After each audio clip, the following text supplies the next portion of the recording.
Footwork, cage control and scramble. Jeu de jambes, contrôle à la cage et progression dynamique de position. Comment est-ce qu'on traduirait scramble? Ouais, on peut dire progression dynamique, on peut dire créer l'espace aussi. J'aime bien, moi. Créer l'espace, j'aime bien parce que c'est très situationnel en plus, tu vois. Donc, Hmm. euh, ouais, définitivement, créer l'espace peut être intéressant aussi. Voilà, créer l'espace pour capitaliser dessus, évidemment. Tu crées C'est pas de ça. l'espace pour te mettre dans une position amoindrissante à ton égard. On va parler de tout ça parce que ce sont les trois priorités du Boxing Squad. Ça commence à vachement faire ses preuves comme formule et on va discuter de où vient l'idée, de pourquoi cette idée et de en quoi tu penses que c'est le futur du MMA. On fait ça après le pré-roll unibet.fr. Paris sur le MMA avec Unibet. Quelle sera l'issue du combat? Une soumission? Un KO? Paris sur l'appli numéro 1 avec Unibet. 100 € de bonus sur ton premier pari. Merci à unibet.fr pour le constant soutien. Alors, on va commencer par ordre chronologique. Tu es dans le MMA depuis longtemps et tu m'as dit que ça faisait assez longtemps que tu avais réalisé que le futur du MMA te semblait se cacher dans ces trois éléments. Principalement, évidemment, il y a beaucoup d'autres choses, mais au Boxing Squad, tu as décidé de mettre l'accent sur ces trois aspects qui sont un peu des aspects invisibles du MMA. Au final, c'est pas voilà, il y a des salles où on va mettre l'accent sur le pied-point, d'autres salles où on va mettre l'accent sur les soumissions, d'autres salles où on va mettre l'accent sur la lutte. Ça, c'est très visuel. Ici, c'est peut-être des éléments qui sont cachés, mais qui font partie des fondamentaux pour mieux exprimer le pied-point, la lutte, le jiu-jitsu, etc., etc., dans la cage. Donc, tout d'abord, d'où vient cette analyse? Comment c'est venu dans ta tête de dire, OK, ces trois éléments-là sont importants pour devenir une des meilleures équipes en France et à l'international? En fait, à très haut niveau. Je précise à très haut niveau parce que souvent, quand tu regardes du MMA, à moyen niveau, en niveau amateur ou même dans des ligues mineures, il se passe un KO, une soumission, et tu te rends compte que souvent il y a un déséquilibre de force entre le pied-point et le sol qui permet au combattant A ou B de capitaliser, de battre son adversaire. Ça, c'est un fait. Et plus tu t'intéresses au haut niveau, des rencontres qui vont à la décision, ou des rencontres où le KO il intervient dans les championship rounds, par exemple, ou la soumission, et là, quand tu analyses les faits de match, les momentum les uns derrière les autres, tu te rends compte que la perte d'énergie ou la différence, elle s'est faite sur ce genre de situation.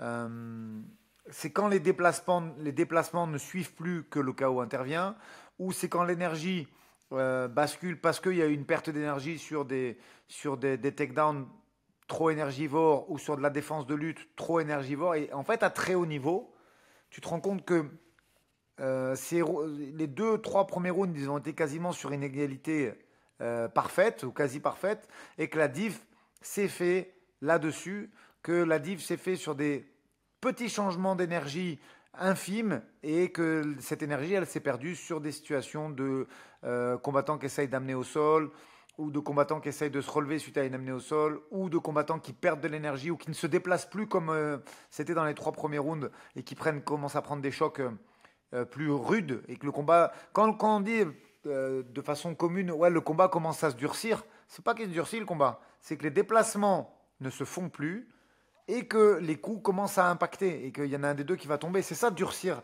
le combat quand le combat se durcit. C'est pas du tout. Tu frappes fort, si le mec se déplace, tu frappes dans le vide. Donc voilà, c'est un simple constat d'analyse à force de regarder des combats de haut niveau, de m'intéresser notamment à l'époque où j'avais la chance d'être aux États-Unis au Hit Squad, et je voyais des grands champions et je les voyais évoluer à l'UFC, comme Matthews, comme Robbie Lawler, comme Brian Foster, comme Kyle Watson. Ces mecs-là, je voyais qu'ils évoluaient au plus haut niveau.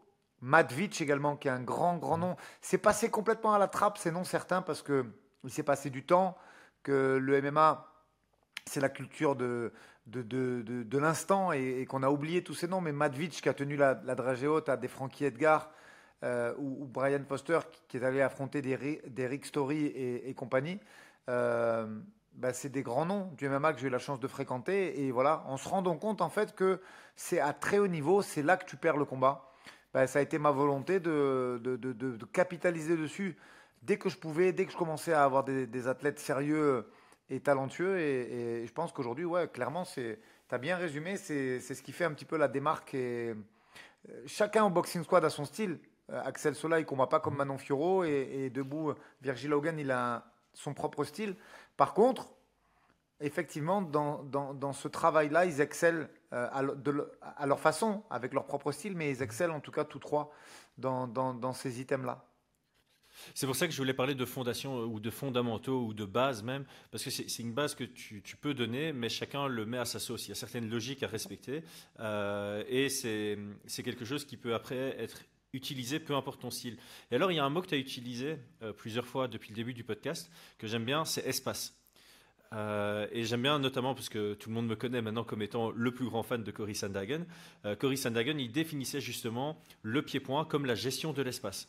Que ce soit la gestion de l'espace derrière toi, la gestion de l'espace qu'il y a entre toi et ton adversaire, la gestion de l'espace de la cage et de tirer un avantage de cet espace. Et pour tirer un avantage de cet espace, la base en pied-point, c'est le footwork, ce sont tes déplacements. Et moi, je le dis tout le temps, en pied-point, il y a deux éléments fondamentaux, c'est la distance, à quelle distance tu te trouves par rapport à ton adversaire, et l'angle. Si ton adversaire est dans ton dos, ben, c'est lui qui a un avantage par rapport à toi, surtout si lui il a ton dos de face forcément. Et la distance peut être gérée sur base de ta morphologie par rapport à celle de ton adversaire. Et comment gérer cet espace? Ben, c'est avec du déplacement. Donc, j'aime bien ça pour la partie footwork. Et en fait, ce qu'il y a de marrant, c'est que les trois éléments que tu prends, il y a trois variations d'espace. Donc, en pied-point, le footwork te permet de gérer l'espace, qui permet de l'utiliser à ton avantage. Le deuxième élément que tu travailles beaucoup, c'est le cage control. Le cage control, il y a zéro espace. Tu es à la cage et justement, soit tu dois limiter l'espace pour garder ce contrôle, soit tu dois créer de l'espace pour te sortir de ce cage control et revenir à ton footwork. Et le scramble, comme tu l'as dit dans la définition, c'est créer de l'espace au sol pour en tirer avantage, pour prendre une meilleure position, te relever ou en tout cas te retrouver dans une position qui était meilleure qu'avant. Et c'est ça que j'avais dit, c'est pas juste un changement de position dynamique, c'est une progression de position dynamique. Et donc il y a cette notion d'espace qui est présent, omniprésent même, dans ces trois éléments qui sont complémentaires en fait parce que c'est trois moments de combat différents sur lesquels tu travailles avec tes athlètes. Alors je propose qu'on aille un par un. Comment est-ce que tu définirais footwork et plus précisément comment est-ce que tu définirais un excellent footwork?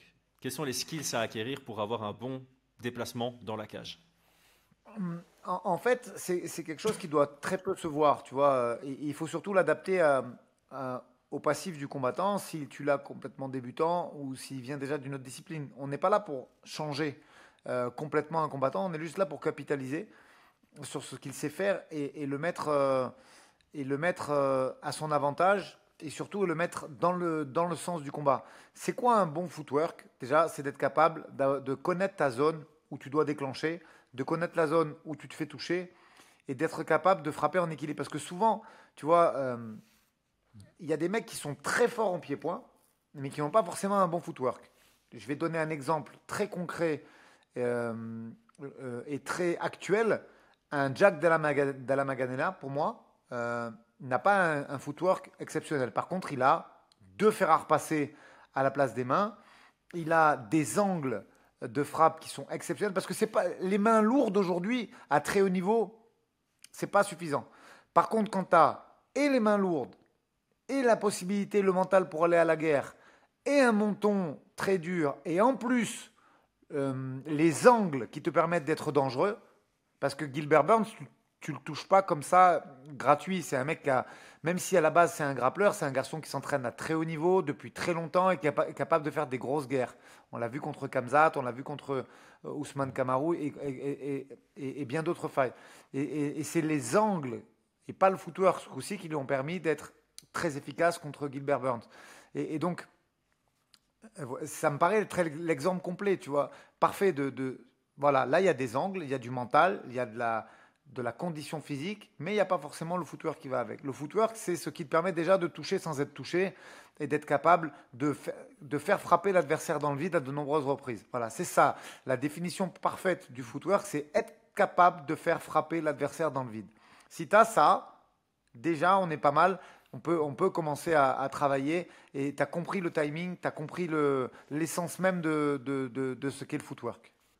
C'est intéressant parce que j'avais toujours cette vision de la posture, donc pas du footwork, le positionnement de tes pieds, l'appui que tu prends au sol, comme avec deux objectifs. Le positionnement que tu as avec tes pieds au sol doit te permettre de te diriger, de te déplacer dans n'importe quelle direction, justement, de te déplacer dans n'importe quelle direction, en diagonale vers l'arrière, à ta gauche, à ta droite, vers l'avant, en ligne vers l'arrière, et générer de la puissance dans tes frappes. Si à tout moment dans le combat, tes pieds ne te permettent pas de remplir ces deux objectifs, c'est que tu as un mauvais positionnement de pied. Et donc pour aller un peu plus loin, le footwork, c'est être capable de te déplacer et qu'à chaque petit pas que tu fais, à chaque déplacement que tu fais, tu remplis toujours ces deux objectifs. Et ça va encore plus loin. Donc là, je reprends ta définition, c'est de te positionner de sorte que tu aies un avantage par rapport à ton adversaire, que ce soit au niveau de la distance et ou au niveau de l'angle. Et ce qu'on entend par là, c'est être en position de pouvoir mieux frapper ton adversaire par rapport à lui. Idéalement que lui ne soit pas capable de te toucher, alors que toi, tu serais capable de le toucher. C'est ça. Et alors, tu peux encore aller plus loin en disant selon les objectifs aussi. Ouais. Après, je suis d'accord avec toi. Après, il y a des sous-catégories. Tu vois, il y a le footwork. Tu m'as demandé une définition. J'ai essayé de la faire la plus simple possible pour que les gens comprennent. Mais il y a aussi la reprise d'appui. Tu vois, si tu as beau avoir un footwork parfait, si en face ça feinte très fort, peut-être que tu vas être pris à défaut. Parce que là, c'est pas le footwork, c'est la reprise d'appui sur une frappe ou sur une esquive latérale ou rotative ou peu importe. Il y a beaucoup de compléments après qui viennent se greffer à ça. Mais déjà, si tu es capable de te déplacer, de déclencher au bon moment, quand c'est le moment pour toi de déclencher, que ce n'est pas ni trop près ni trop loin, et que tu es capable de ressortir derrière, c'est déjà un bon point. Après, tu as raison, il y a la suite, il y a les étoiles qui viennent graduer ça d'un score C à un score A. Le niveau du dessus, sur une séquence contestée, c'est-à-dire là où l'adversaire est en train de t'agresser ou de générer une frappe ou d'avancer sur toi, être capable de faire sa reprise d'appui et sur cette reprise d'appui générer de la puissance et de la précision, c'est le niveau d'au-dessus. Mais je pense qu'il faut mettre des seuils et en résumé de ce que je viens de dire, voilà, le premier seuil, c'est d'être capable de se déplacer, de frapper à la bonne distance et de ressortir après avoir touché. C'est vraiment le premier seuil. Quand je dis ressortir de l'endroit où tu as frappé, ça peut vouloir dire coller ou ça peut vouloir dire sortir sans être touché. C'est juste d'être capable de générer un mouvement après ta séquence à toi, de façon à ce qu'il n'y ait pas... pour moi, les combats intermédiaires, c'est ce qu'on appelle le ping-pong. C'est à toi, à moi, comme l'exercice un peu qu'on génère en Thaïlande. Un combat avec un niveau moyen, c'est ça. Il se frappe et au bout d'un moment, il y en a un qui génère plus de dommages ou qui fatigue ou qui est moins précis sur sa défense, sur sa responsabilité défensive, et il y a un KO où il y a une décision en faveur d'eux. Le haut niveau, c'est ça, c'est t'as frappé, t'as eu ton momentum, et derrière, soit tu sors pour ne pas être touché, soit tu colles pour faire une action de grinder, du cage control, un takedown, du clinch de Muay Thai, peu importe. Mais voilà, l'étape intermédiaire, c'est vraiment ça. C'est d'être derrière, de générer un mouvement qui va te permettre de capitaliser sur ton enchaînement et que celui-ci ne soit pas contesté. Ouais.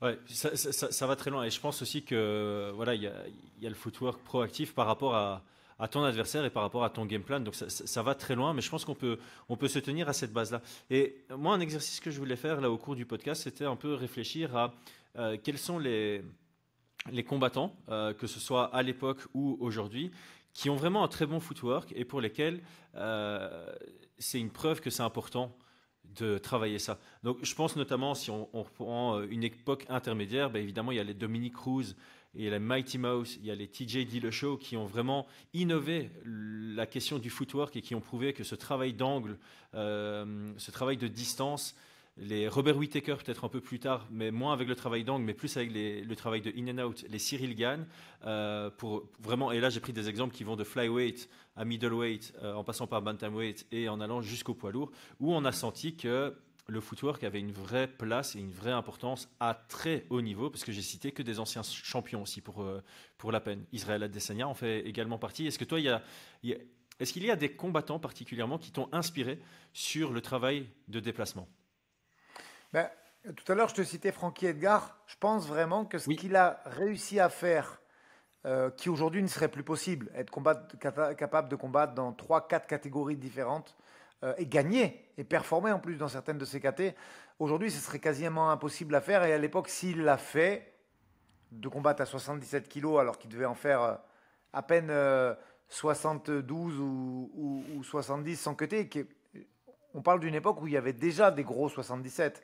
Tu avais déjà des mecs comme Matthews ou comme Shancher qui étaient hyper costauds, qui dépassaient largement les 87 kilos, 88 kilos le jour du combat. Ben, c'est qu'il avait un footwork exceptionnel qui lui permettait de soit capitaliser sur sa lutte, soit de capitaliser sur les sorties et de ne pas être touché, de ne pas être mis en danger par rapport à des adversaires qui étaient beaucoup, beaucoup plus lourds que lui.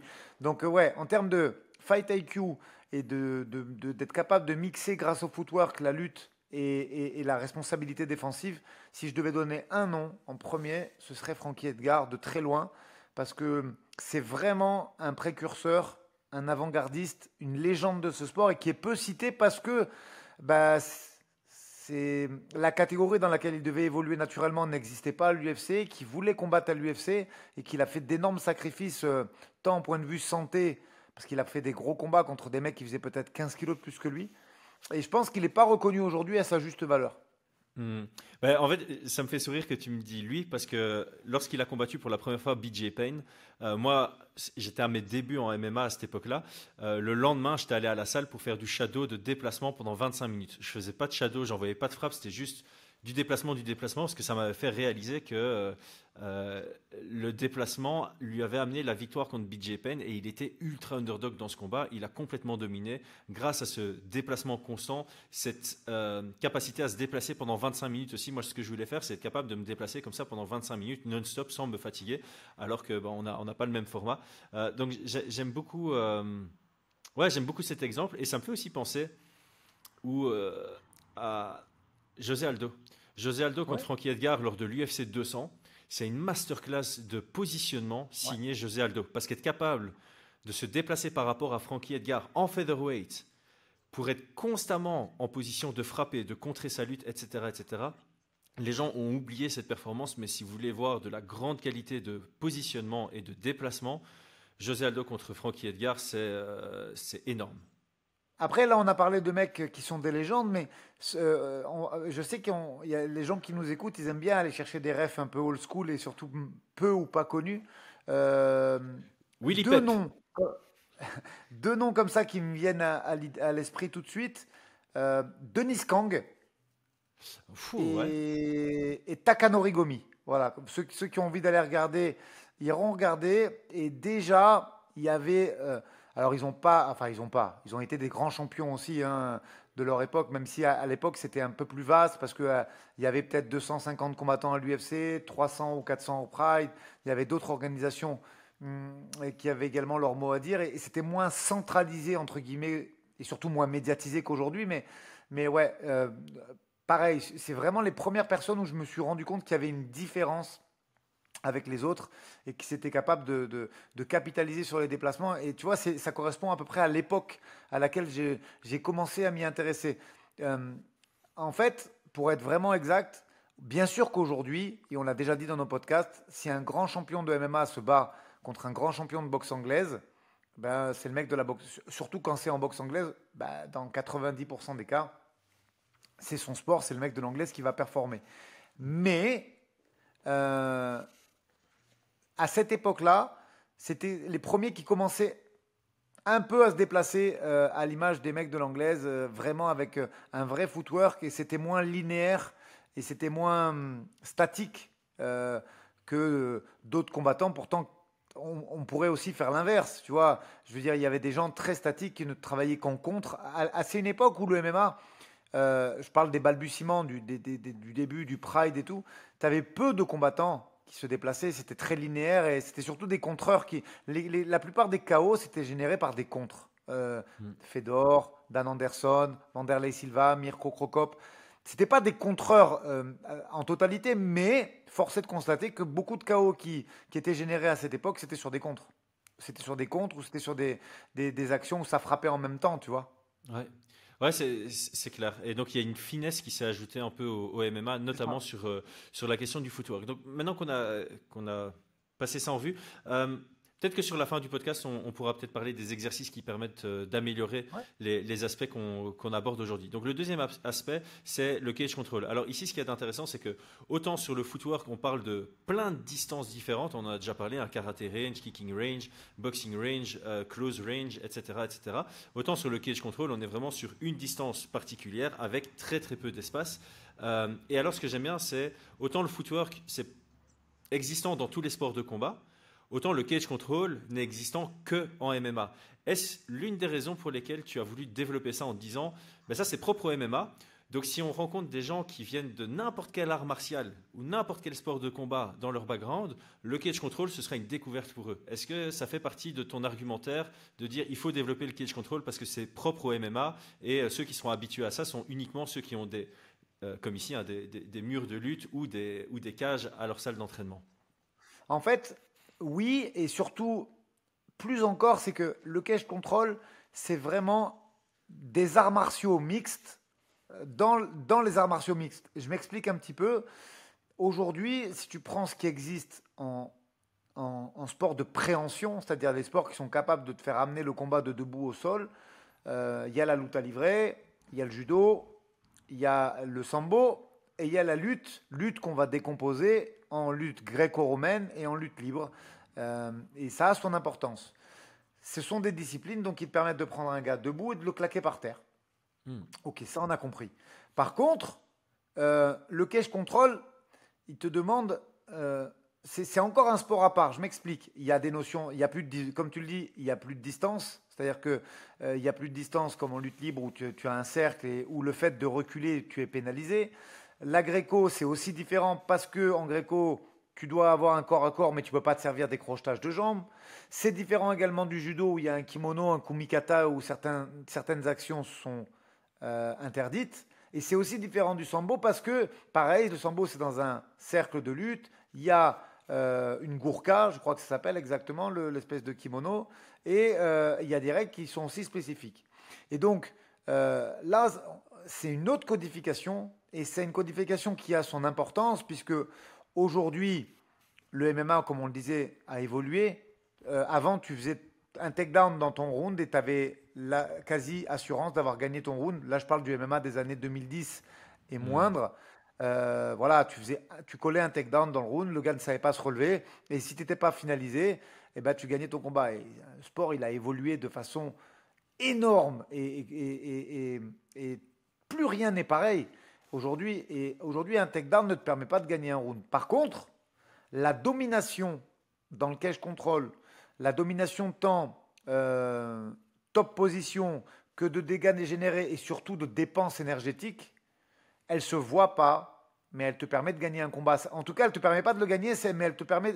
C'est là que tu ne le perds pas, le combat. C'est-à-dire qu'à très haut niveau, la différence entre une défense passive et une défense proactive, ou pas de défense du tout d'ailleurs, ben c'est là que tu vas ne pas perdre le combat, et que tu vas avoir de chances de t'exprimer ou pas.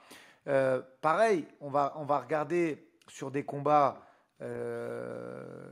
très récents et qui parlent à tout le monde, puisque notre podcast il est là et ce week-end il y a eu un UFC.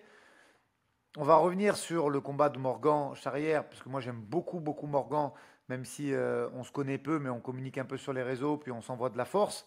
Et je pense que principalement ce combat, s'il y a une meilleure gestion du cage control et une défense peut-être un poil plus proactive que passive, et il le gagne haut la main. Même si on pourrait débattre, toi et moi, pendant une demi-heure en disant oui, il l'a gagné ce combat. Peu importe. Le résultat, c'est qu'il y a un juge qui a vu Morgan et deux juges qui ont vu son adversaire. Et je suis persuadé que la perte de ces deux juges, elle se situe sur la domination en cage control et sur le scramble non généré au troisième round, tu vois.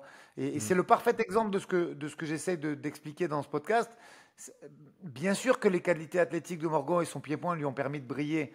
Bien sûr que ce n'est pas une défaite et qu'on peut parler 110 ans pour dire que ce combat est serré et que la décision aurait pu aller dans les deux sens. Par contre, on peut aussi dire qu'avec une meilleure gestion du cage control et une meilleure gestion du takedown du troisième, tu as l'assurance de gagner ce combat ou en tout cas de ne pas le perdre. Tu vois, c'est exactement la définition de ma vision du cage control. C'est ça. C'est qu'il faut être capable de défendre sans laisser de plume et sans laisser le compteur de la top position Alors peut-être qu'il faudra expliquer un peu plus pour les.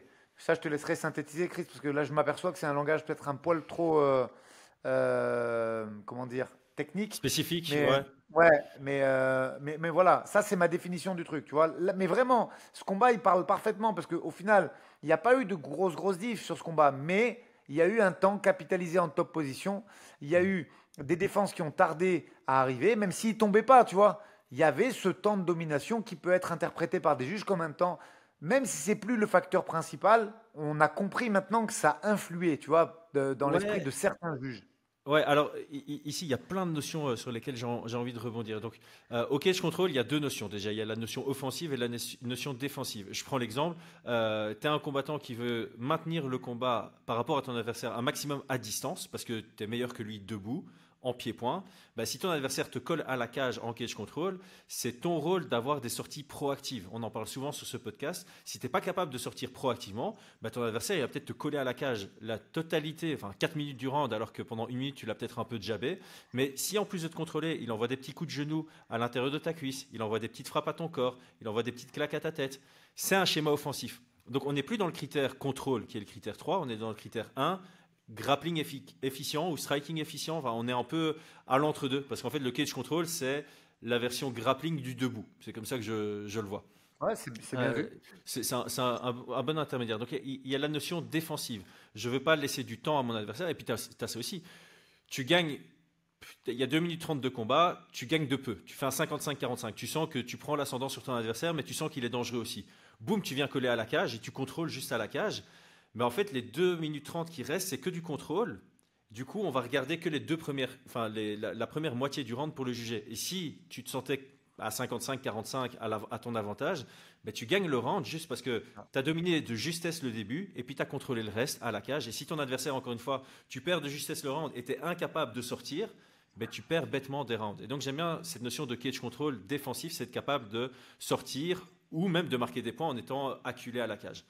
Puis tu as la question offensive, c'est justement la capacité à générer un schéma offensif à partir du cage control ou utiliser le cage control pour gagner du temps parce que tu avais pris un avantage debout mais que tu commences à fatiguer ou que tu n'es pas sûr de pouvoir finir le round avec une telle qualité que ce que tu l'as commencé.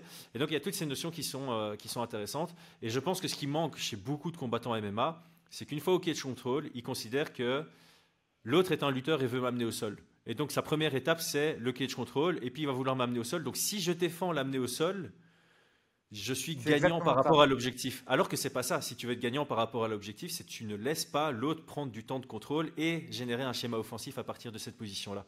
Et le meilleur pour ça, j'ai toujours dit, c'est Max Holloway. Max Holloway, les sorties proactives du cage control, elles sont exceptionnelles. J'ai encore regardé son combat. Mince, c'est contre qui? Je ne sais plus contre qui, mais j'ai regardé un combat récent de Max Holloway. Je pense que c'est contre Corinne Zombie ou contre Arnold Allen. Son système technique pour sortir de ces situations-là est merveilleux. Et c'est très simple en fait. C'est chaque fois créer une porte ouverte et sortir de là sans se faire connecter à la sortie. C'est Donc, ça. Et comme j'aime bien comment tu as synthétisé, et ça, tu as synthétisé la version perceptible du cage control. Ce qu'on voit et ce que les juges voient. Il y a aussi une version imperceptible, mais qui a vraiment beaucoup d'importance, c'est la gestion énergétique. C'est-à-dire que il y a déjà ce critère, et tu l'as très bien dit, où beaucoup de combattants se trompent, ils ont une défense passive, c'est-à-dire qu'ils se disent effectivement, c'est un lutteur, il va me faire tomber, je tombe pas. Sauf qu'ils prennent des dégâts et que le temps en top position passe et qu'on sait qu'il pourra être influent par la suite. Ça, c'est un. Deux, il y a quand même la gestion de cette défense qui peut laisser des plumes.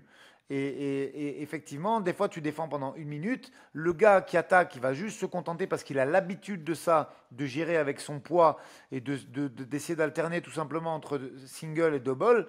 Et toi, avec les moments où tu vas aller chercher le poignet, essayer de raffûter, aller connecter le triceps pour remonter le gars au-dessus, empêcher de fermer la ceinture, tu vas laisser une énergie folle qui va faire peut-être que tu vas gagner le premier parce que tu as généré plus de dégâts, mais que dès le deuxième, tu vas être en dette d'oxygène, que tu vas avoir les muscles fatigués, que tes déplacements vont être moins bons et que tu vas perdre le deuxième, voire le troisième.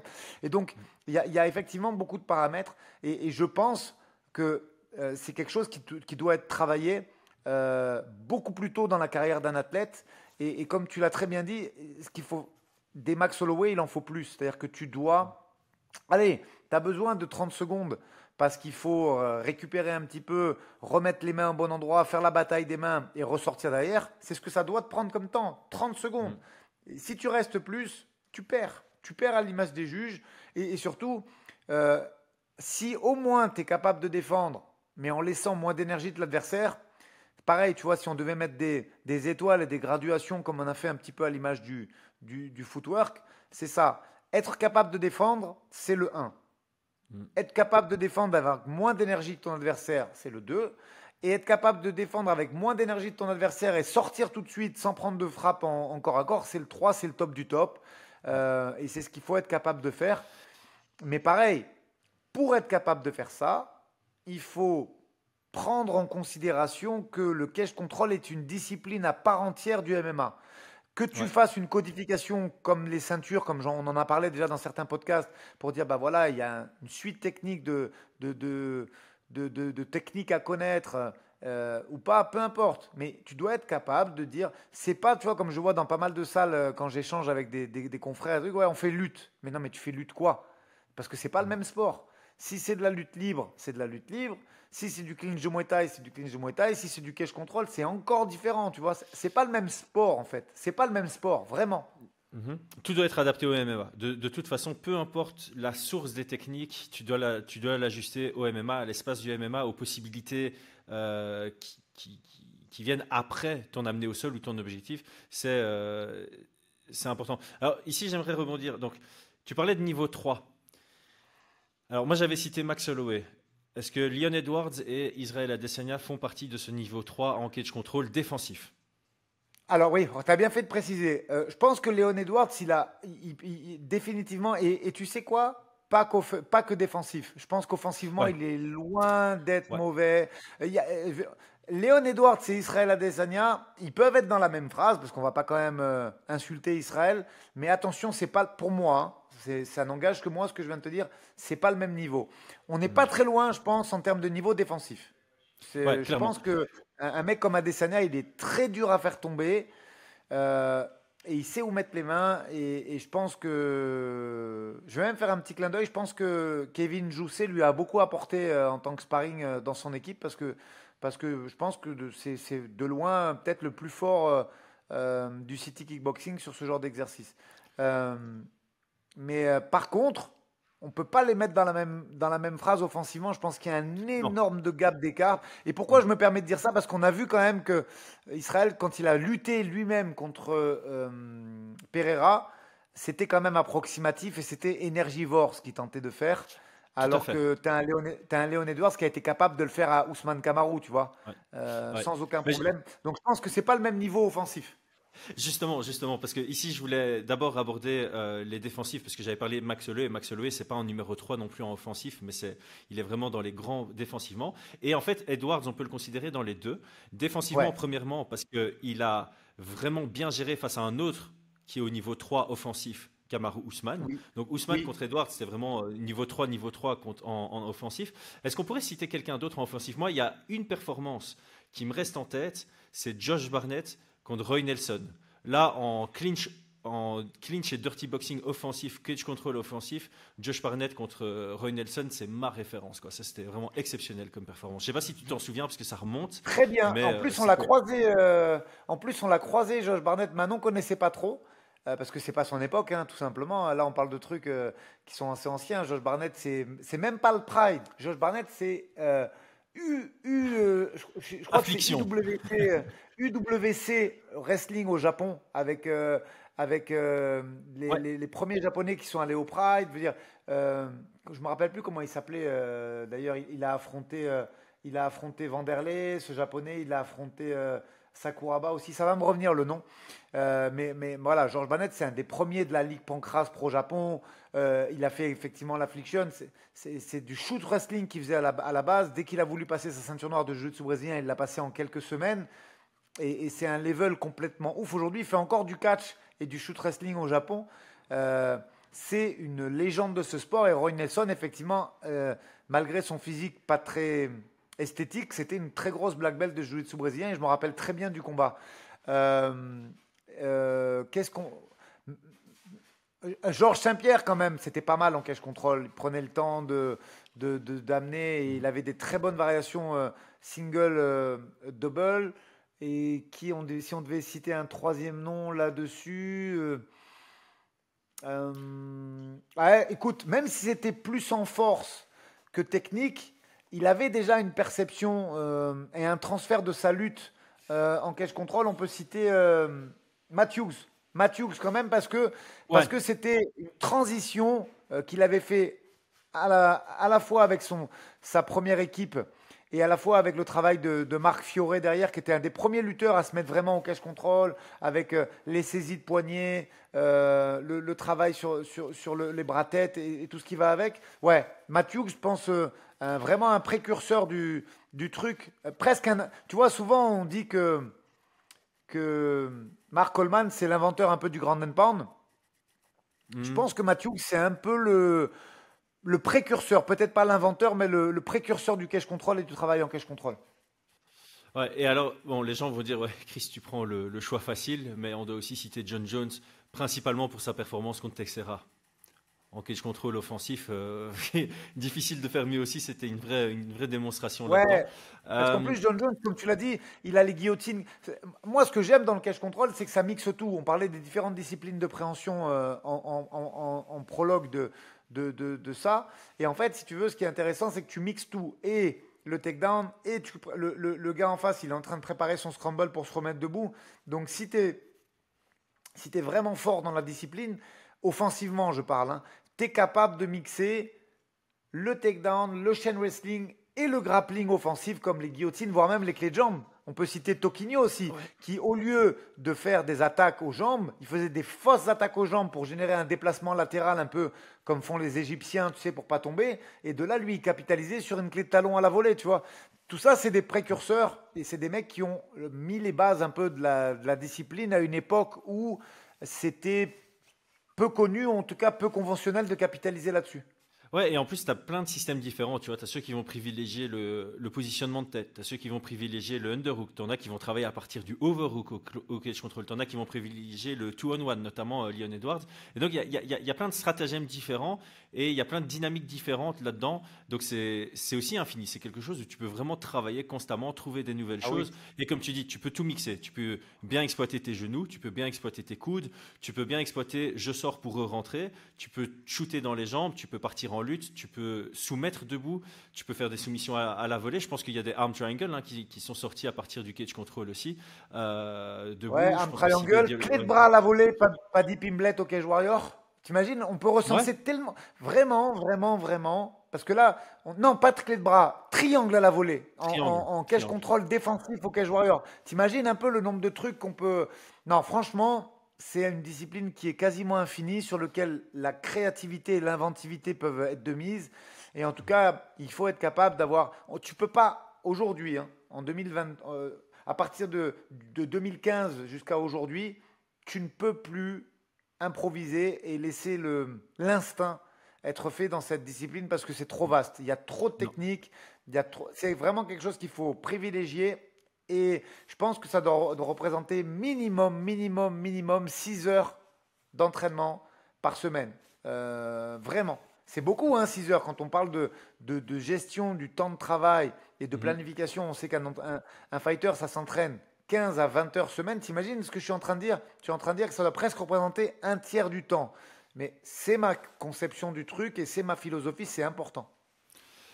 Alors, il nous reste 10 minutes, parce qu'après ça, j'ai une réunion professionnelle. Alors, on va essayer de cadrer 10 minutes sur le scramble. Donc, tu vois, les exercices pour améliorer les trois aspects du MMA, on gardera ça pour une vidéo ultérieure, peut-être réservée Ouais, aux membres, ça peut être sympa. Donc, ici, passons sur le scramble. Euh, Encore une fois, d'où vient cette idée de travailler le scramble et de mettre l'accent dessus? Pourquoi? Et voilà, quels sont les avantages alors, d'être vraiment excellent dans le scramble? pourquoi cette idée déjà? Parce que, tu vois, il n'y a que les imbéciles qui ne changent pas d'avis. Moi, j'ai longtemps forcé carrément mes gars à mettre le kimono et à faire du jiu-jitsu brésilien parce que je me disais que c'était important. Mais je pense que j'étais pas dans le faux à l'époque. Je pense qu'au moment où je l'ai dit et où je l'ai présenté à mes athlètes, c'est-à-dire en 2010, 12, 13 jusqu'à 2015, j'avais entre guillemets raison. Ouais, tu vois. je peux faire une parenthèse là-dessus, parce que j'aime Bien beaucoup sûr. citer John Danaher sur le podcast. Évidemment, on aime bien crédibiliser un peu ce qu'on dit avec les grands noms. John Danaher, il définit voilà, les combattants du sol comme control-based et scramble-based. Et je pense que l'UFC, en 2010, on peut tirer jusqu'à 2015, c'était beaucoup du control-based quand on parlait de sol. Et là, ça commence à évoluer vers du scramble-based. Donc, c'est important d'avoir les deux, mais on se dirige dans une situation où le scramble est de plus en plus proéminent en MMA. Ben, c'est ça en fait. Et en fait, ça, c'est mon expérience personnelle. Moi, j'ai beaucoup fait du jiu-jitsu brésilien et j'ai beaucoup fait du grappling avec des gens qui venaient du jiu-jitsu brésilien, tu vois. Donc, euh, et en fait, quand j'ai commencé à m'entraîner aux États-Unis, à fréquenter des gens qui performaient à l'UFC, à mettre les gants avec eux et à faire du MMA avec eux, je me suis rendu compte que le sol était différent en fait. Pourquoi le sol était différent? Parce que quand tu fais avec un adversaire qui est matrixé Jiu-Jitsu, il va essayer de passer ta garde. Il va essayer de faire évoluer la position. Quand tu fais avec un lutteur, un mec qui vient du MMA, c'est la même chose en dessous. Un mec du Jiu-Jitsu brésilien, en dessous, il va essayer de te renverser ou te finaliser. Et ça, en fait, quand j'ai commencé à voir que c'était différent et que les attitudes et les positions recherchées n'étaient plus les mêmes avec des mecs de la lutte ou des mecs qui vraiment euh, capitalisaient sur leur explosivité pour se remettre debout, je me suis dit, putain, mais c'est pas le même sport, en fait. Je me trompe. Et je pense qu'aujourd'hui, tu vois, ce niveau global a augmenté. Le niveau de lutte global des athlètes a augmenté dans le monde. Et aujourd'hui, tu ne peux plus avoir cette approche-là parce que, très bien résumé de la part de John, parce que la plupart des gens, ils ne vont pas essayer de faire du basique. C'est-à-dire que tu les as fait tomber, ils ne vont pas accepter une demi-garde ou une garde et travailler dessus sur un rage-pas, un renversement ou sur une finalisation. Ils vont aller opter sur le scramble, générer de l'espace pour pouvoir se remettre debout ou te renverser avec toi, tu vois. Souvent, on parle de Demian Maia comme un des meilleurs grappleurs, mais en fait, il avait adapté son grappling au MMA. Demian Maia, il se relevait avec la jambe ou il se relevait dans une position où il pouvait renverser tout en se relevant et capitaliser. Et c'est pour ça que son jiu-jitsu a été efficient et qu'il n'a pas pris énormément de coups comme un Minotaur ou comme d'autres athlètes qui travaillaient sur des positions bien plus risquées et bien plus dangereuses. Donc ça, c'est un fait et une constatation qui a été la mienne dans les années 2010-2012. Et après, il a fallu que je travaille dessus pour comprendre comment je devais mettre ça en place, de quelle façon. Et en fait, j'ai picoré un peu. C'est vrai qu'aujourd'hui, je suis une ceinture noire de jiu-jitsu brésilien, mais je vais me faire tirer dessus par les mecs du jiu-jitsu parce que j'ai picoré un peu partout. Picoré beaucoup sur la lutte. Aujourd'hui, depuis quelques années, et que je collabore aussi avec Flavio, je m'intéresse beaucoup à la lutte à livrer, qui a des choses aussi à dire dessus. Le sambo également.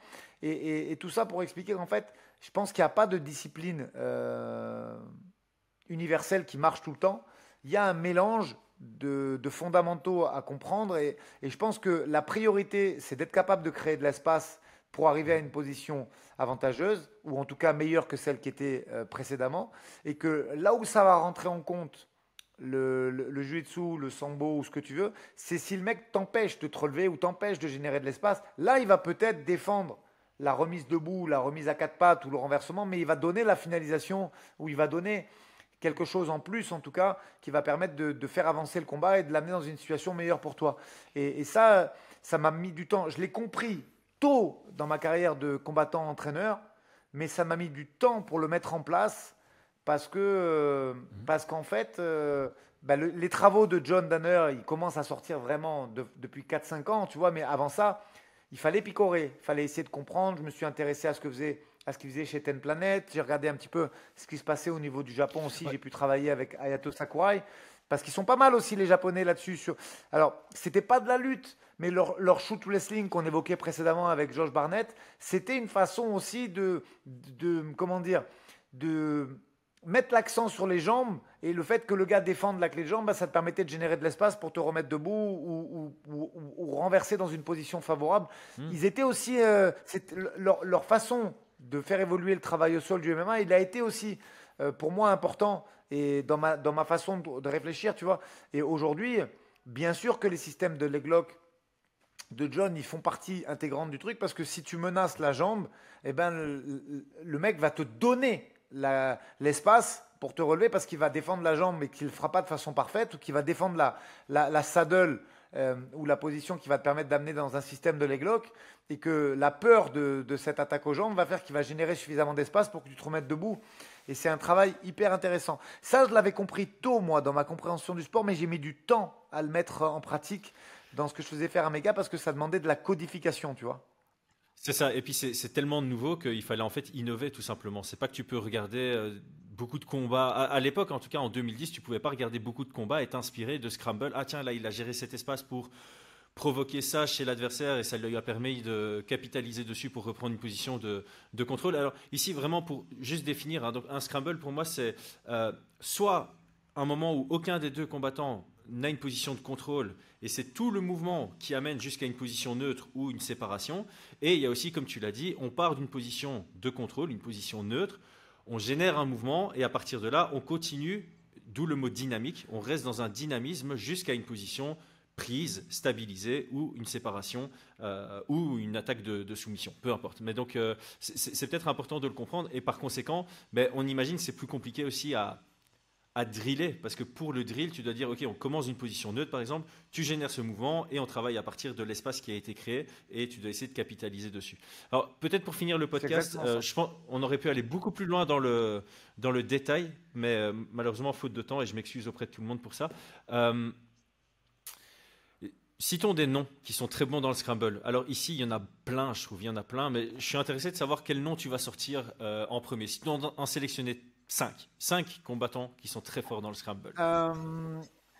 Alors, attends, je vais essayer. Je ne me suis pas posé la question, mais on va essayer de faire un truc chronologique.